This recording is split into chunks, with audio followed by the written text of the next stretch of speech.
قرآن مجید اتنی برکتوں والا ہے کہ جس سینے کے اندر قرآن آ جائے بشرطے کہ وہ سینہ قرآن پہ عمل کرے، قرآن کو ساری زندگی حرز جاں بنائے، قرآن کو ساری زندگی پڑھتا رہے، اس کے ساتھ وفائیں کرے، رب ذوالجلال اس بات پہ گواہ ہے کہ حافظ قرآن کی حفاظت اللہ کے ذمے ہو جاتی ہے،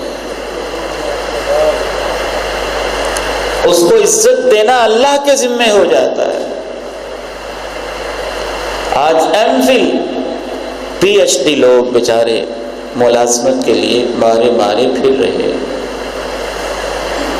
گزشتہ دنوں کالجز میں سیٹیں آئی تھی، سی ٹی آئیز، صرف 9 ماہ کے کانٹریکٹ پہ سیٹیں، اور صرف ضلع اوکاڑا کے ایک کالج میں 40 لوگ M English, M S C, M S physics, chemistry اور بایو بیچارے ڈگریاں ہاتھ میں لیے ملازمت ڈھونڈ رہے تھے۔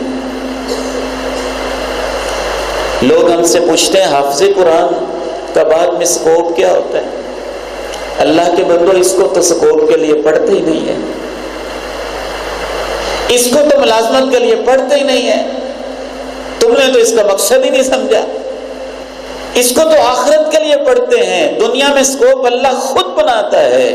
وہ دیکھ کے کہ اس کی قرآن سے کتنی محبت ہے، اللہ وہ سکوپ بناتا ہے جو ہم نے کبھی سوچے بھی نہیں ہوتے۔ یہ دنیا کی ڈگریوں کے بارے میں سوچا جاتا ہے، سیٹیں کتنی اور ہم نے کتنے لوگ ان سیٹوں کے لیے پیدا کرتے ہیں۔ قرآن تو آخرت کی کمائی کے لیے ہے۔ اگر اس کو اس نیت سے پڑھا جائے کہ دنیا میں مجھے کوئی امامت مل جائے، کوئی چھوٹی موٹی ملازمت مل جائے، تو ایسے ہی لوگ پھر در کی ٹھوکریں کھاتے ہی رہتے ہیں۔ انہوں نے چونکہ اصل مقصد ہی نہیں سمجھا، اس کا تو اصل مقصد ہی اللہ کی رضا ہے۔ پھر جس کا اس کے ساتھ جتنا اخلاص ہوتا ہے، جتنی وفائیں ہوتی ہیں، وہ جتنا اس کی خاطر کام کرتا ہے، اتنا ہی اللہ رب العزت اس کو عزتیں دیتا جاتا ہے، عزتیں دیتا جاتا ہے، اور کبھی کبھی اللہ اتنی عزتیں دیتا ہے کہ پھر اس کو قرآن کی خاطر بڑے بڑے عہدے چھوڑنے پڑ جاتے ہیں۔ ڈاکٹر فرت ہاشمی صاحبہ ایک عورت ہیں، اور میں اس حوالے سے ان کو استاذہ ہی سمجھتا ہوں کہ جب میں اسلام آباد پڑھتا تھا تو فیمیل کیمپس کے اندر ٹیچر تھی،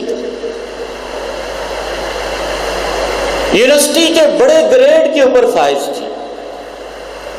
ایک چھوٹے سے گھر میں اسلام آباد میں انہوں نے قرآن پڑھانا شروع کر دیا، اور پھر اللہ نے اتنی برکت دی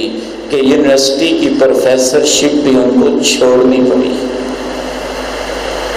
اور جب پروفیسرشپ چھوڑی تو آج الہدا انٹرنیشنل کے نام سے ان کا ادارہ اسلام آباد، لاہور، کراچی، کینیڈا، امریکہ، سعودی عرب، شاید دنیا کے 20 ممالک ہیں جہاں اللہ کے فضل سے ان کی شاخیں ڈیولپ ہو چکی ہیں۔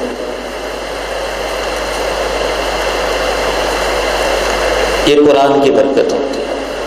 Doctor Zakir Naik MBBS doctor تھا،